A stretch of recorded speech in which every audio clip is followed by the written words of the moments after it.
पहले आपने कहा कि पहली कैबिनेट के अंदर जो है ऑल डिलीवरी का मसला हल होगा। आज कहाँ है वो मसला हल? कैबिनेट के अंदर तो कोई बात नहीं हुई। कमेटी बिठा दी गई। बिल्कुल, कमेटियां मुझे बताइए कौन सी पहली बार सरकार में आए हैं? पिछले 30 साल से लोग लगे हैं, कौन सी नई कमेटियां बनानी है? गाड़ियां 90 सेंक्शन उसकी कोई कमेटी नहीं हुई।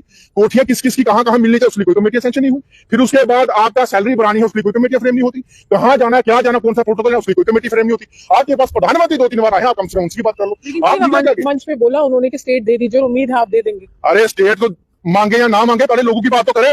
इंसान मरे, वो लोग मरे, इनके लिए काम भी करें, सब कुछ करें। जरूरी खबर जितने भी आरजी मुलाजमीन इस वीडियो को देख रहे हैं उनको लेकर सामने निकल कर आ रही है। जी हाँ, जितने भी डेली वेजर्स यानी कि कैजुअल लेबरर्स इस वीडियो को देख रहे हैं, वीडियो का एंड तक जरूर से देखें क्योंकि एक लेटेस्ट इन्फॉर्मेशन हम कहेंगे सामने निकल कर आ रही है तमाम डेली वेजर्स को लेकर। तो क्या कुछ खबर निकल कर आ रही है तमाम डेली वेजर्स को लेकर, वो सब जानने से पहले आपसे छोटी सी एक रिक्वेस्ट है, अगर आप चैनल पर पहली बार विजिट कर रहे हो तो चैनल को जरूर से सब्सक्राइब करें ताकि जो भी अपडेट आपके रिगार्डिंग निकल कर आता है आपको सबसे पहले रिसीव होता रहे। और जितना हो सके उतना इस वीडियो को लाजमी ज़्यादा से ज़्यादा शेयर करें ताकि जितने भी आरजी मुलाजमीन हैं यानी कि जितने भी कैजुअल लेबरर्स हैं वो आज की अपडेट जान पाएँ। जैसा कि आप सभी को पता ही है, एक आरजी मुलाजमीन की जो है वो डेथ हो चुकी थी। अब भी आरजी मुलाजमीन को लेकर एक बड़ी खबर सामने निकल कर आ रही है। जी हाँ, जैसा कि आप सभी को पता ही होगा, आरजी मुलाजमीन के लिए 2024 में भी जो है बहुत सारे वादे हुए थे। 2021 से लेके तमाम आरजी मुलाजमीन के लिए सिर्फ वादे जो है वो हो रहे हैं, लेकिन एक भी वादा जो है वो पूरा नहीं किया जा रहा है। इसको लेकर एक बड़ी खबर निकल कर आ रही है। चलिए सबसे पहले अपना तबाह कर दे घर परिवार, लेकिन इनको तब भी नहीं समझ आती कि बंधुआ मजदूर बना के रख दिया इनको और हमेशा गुलाम बना के रख दिया कि किस तरीके से जो है हमेशा काम लेते हैं जानबूझ से। बटाल जी साहब ने साफ साफ शब्दों में कह दिया, अगर इनको काफी लंबे समय तकलीफ हो रही है कि हमें आईएएस नहीं मानता, हमें ऊपर वाला अधिकारी नहीं मानता, ये नहीं होता, इनको ट्रांसफर की पड़ी है। इनको ये नहीं पता कि तुम लोगों को ट्रांसफर करने के लिए नहीं बिठाया सरकार के अंदर, तुम लोगों को जनता का काम करने के लिए सरकार के अंदर बिठाया है। पब्लिक जो वोट दिया है उसको बिठाया। आईएएस ने आपको वोट नहीं डाला, आईएएस ने आपको सरकार में नहीं बुलाया, लाया है तो जम्मू कश्मीर की जनता ने लाया है। और जम्मू कश्मीर की जनता के काम करने के लिए आप ट्रांसफर का बहाना ढूंढ रहे हो। आप जम्मू कश्मीर की जनता की बात नहीं। चौकीदार को तो पिछले कई सालों से सैलरी नहीं मिली है, काम भी हो रहा है उनके द्वारा और वो कह रहे हैं कि अब हम छोड़ भी नहीं सकते हैं और रुक भी नहीं सकते। देखिए, उनको एक ऐसी गले की हड्डी बना के रख दिया, ना वो अंदर डाल सकते ना वो बाहर निकाल सकते हैं।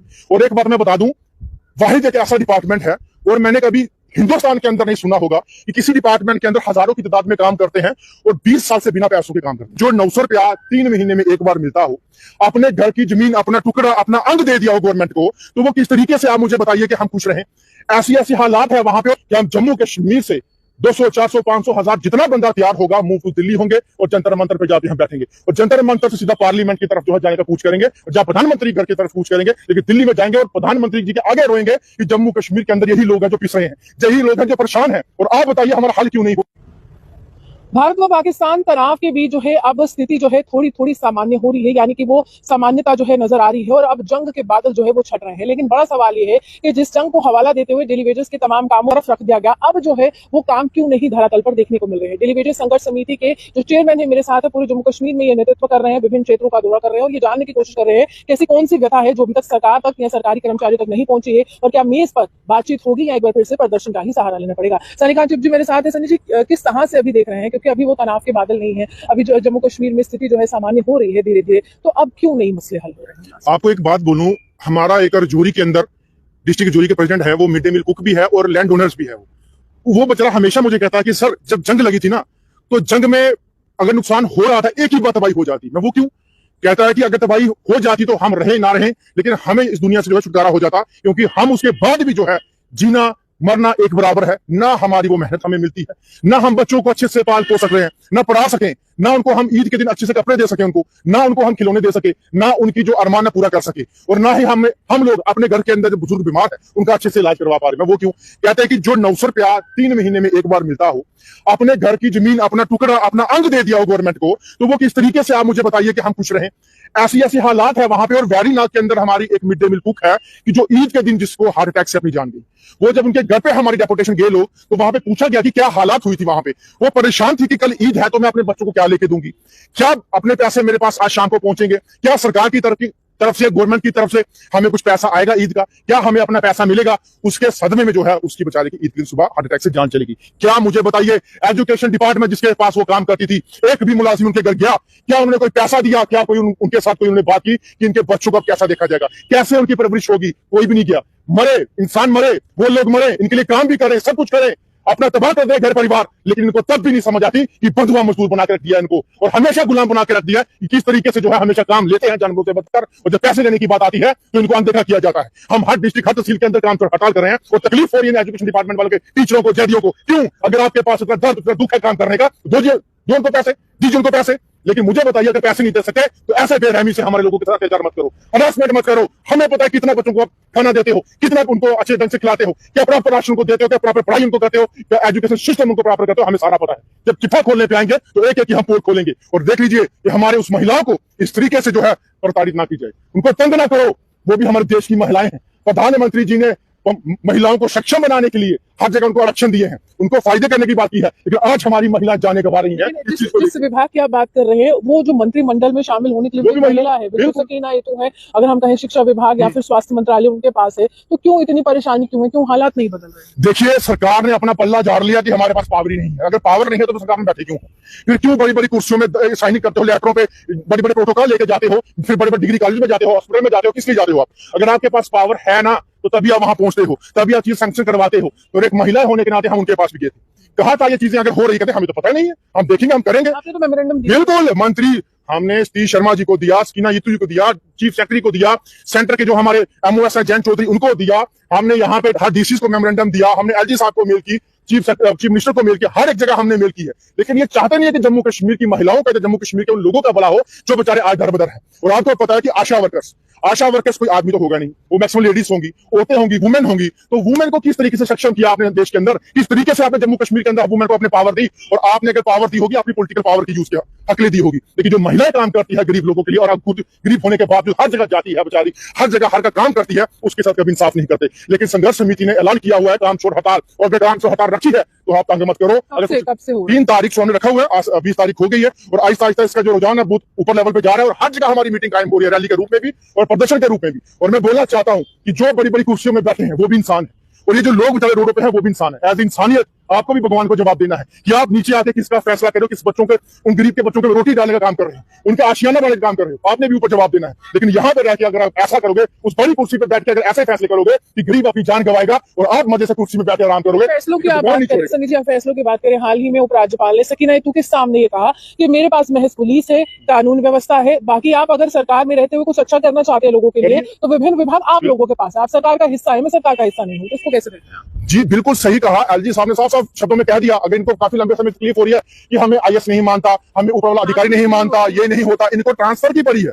इनको ये नहीं पता कि तुम लोगों को ट्रांसफर करने के लिए नहीं बिठाया सरकार के अंदर, तुम लोगों को जनता का काम करने के लिए सरकार के अंदर बिठाया है। पब्लिक जो वोट दिया है उसको बिठाया। आईएएस ने आपको वोट नहीं डाला, आईएएस ने आपको सरकार में नहीं लाया है तो जम्मू कश्मीर की जनता ने लाया है, और जम्मू कश्मीर की जनता के काम करने के लिए आप ट्रांसफर का बहाना ढूंढ रहे हो। आप जम्मू कश्मीर की जनता की बात करो, विभाग इनके पास है, हेल्थ इनके पास है, एजुकेशन इनके पास है, आपके पास पीएच इनके पास है, इरिगेशन इनके पास है, रूरल डेवलपमेंट इनके पास है, जो मालिकम चौकीदार का है, तमाम डिपार्टमेंट इनके पास है। लेकिन ये अपने चहीतों के पास आएंगे, उनके पास आएंगे जो इनके चमचे हैं, लेकिन वो गरीब के पास नहीं, जिस गरीब ने लाइन में लगे वोट। चौकीदार को तो पिछले कई सालों से सैलरी नहीं मिली है, काम भी हो रहा है उनके द्वारा, और वो कह रहे हैं कि अब हम छोड़ भी नहीं सकते हैं और रुक भी नहीं सकते। देखिए, उनको एक ऐसी गले की हड्डी बना के रख दिया, ना वो अंदर डाल सकते ना वो बाहर निकाल सकते हैं।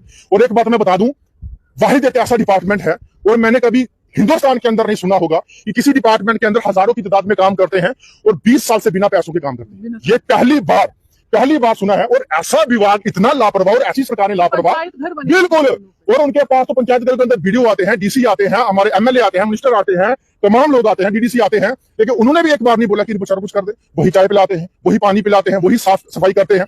उन्होंने जमीनें भी दी हैं अपनी पंचायत घरों के अंदर, लेकिन कोई इंसाफ नहीं। ये सरासर अंधेर नगरी चौपर राजावाला साहब जम्मू कश्मीर के अंदर हो रहा है। जम्मू कश्मीर के अंदर जो लूट खसूट करने का काम हो रहा है वो हो रहा है डरले से, जो आए लूटो छूटो चले जाओ।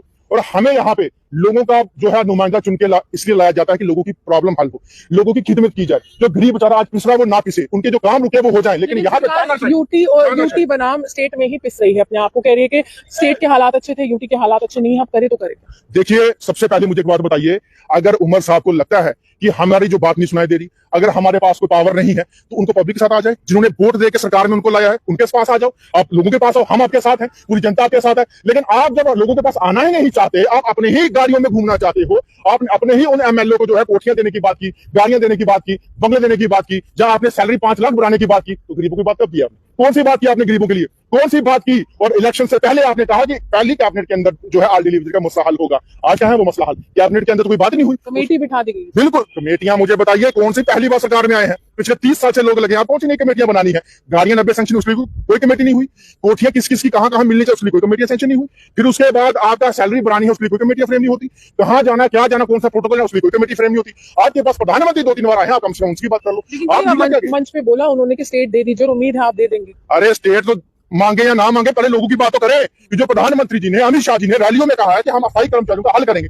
अगर उमर साहब उनके सामने बोलते कि कम से कम वो तो कर दो, याद दिला दें। बिल्कुल वो तो कर दो, तो मैं कहता हूं अच्छा होता अगर उमर साहब ने पीएम साहब को बोला होता कि पीएम साहब स्टेट फूड तो आपने देनी है, लेकिन कम से कम स्टेट के अंदर हमारे जो लोग सफर कर रहे हैं उनकी बात भी कर दो, उनके हल भी निकाल दो। लेकिन यहाँ पे कुछ ऐसा है ही नहीं। आपके पास क्या रणनीति है? अगर डेली वेजेस का सवाल मैं करूं, क्योंकि आपने एक संघर्ष समिति बनाई है जो लगातार संघर्ष कर रहे हैं डेली वेजेस के लिए, विभिन्न विभागों के लिए, कोई एकमात्र विभाग नहीं है। क्या रणनीति है, कैसे हल होगा ये मसला? देखिए, संघर्ष समिति जो हमने बनाई है, संघर्ष करने के लिए बनाई है और संघर्ष हम कर ही रहे हैं। और जम्मू कश्मीर के अंदर जिस तरीके से हमें लोगों के लिए कैसे साथ देना है, वो हर जगह मीटिंग करके उनको समझाया जा रहा है। हमारी टीम गठित हुई है, उस टीम के साथ हर जगह जो है काम किया जा रहा है। और उसके बाद जम्मू कश्मीर के हर एक तहसील और डिस्ट्रिक्ट के अंदर जो हमारी मीटिंग होकर हर डीसी को मेमोरेंडम दिया जा रहा है और डीसी के साथ साथ नोटिस भी जो है इशू किया जा रहा है। और इसके साथ साथ अगर इस चीज को जल्द से जल्द हल नहीं किया गया तो हमारी जो आगे की रणनीति ये रहेगी कि हम जम्मू कश्मीर से 200, 400, 500, 1000 जितना बंदा तैयार होगा, मूव टू दिल्ली होंगे और जंतर मंतर पे जाके हम बैठेंगे और जंतर मंतर से सीधा पार्लियामेंट की तरफ जो है जाने का कूच करेंगे, जहां प्रधानमंत्री घर की तरफ कूच करेंगे, लेकिन दिल्ली में जाएंगे और प्रधानमंत्री जी के आगे होंगे कि जम्मू कश्मीर के अंदर यही लोग हैं जो पिस रहे हैं, यही लोग हैं जो परेशान हैं। और आप बताइए हमारा हल क्यों नहीं होता? हमारा हल कीजिए। तो जैसा कि आप सभी ने आज ये अपडेट जान ही ली होगी, तमाम डेली विजर्स को लेकर यही थी आज की अपडेट। बाकी आपको वीडियो ज़रा सी भी अच्छी लगी हो, वीडियो को लाइक और चैनल को ज़रूर से सब्सक्राइब करें और जितना हो सके उतना इस वीडियो को लाजमी ज़्यादा से ज़्यादा शेयर करें, ताकि जितने भी आरजी मुलाजमीन, जितने भी कैजुअल लेबरर्स हैं वो आज की अपडेट जान पाएँ। बाकी आपको टाइम टू टाइम इसी चैनल पर हम न्यूज़ प्रोवाइड करते रहते हैं, इसलिए चैनल को ज़रूर से सब्सक्राइब करें। अगर आप हमारे इस यूट्यूब चैनल को सब्सक्राइब नहीं करते हो, जो भी अपडेट आपके रिगार्डिंग निकल कर आता है आपको रिसीव नहीं होता है, इसलिए चैनल को ज़रूर से सब्सक्राइब करें और जितना हो सके उतना इस वीडियो को लाजमी ज़्यादा से ज़्यादा शेयर करें, ताकि जितने भी कैजुअल लेबरर्स हैं वो आज की अपडेट जो है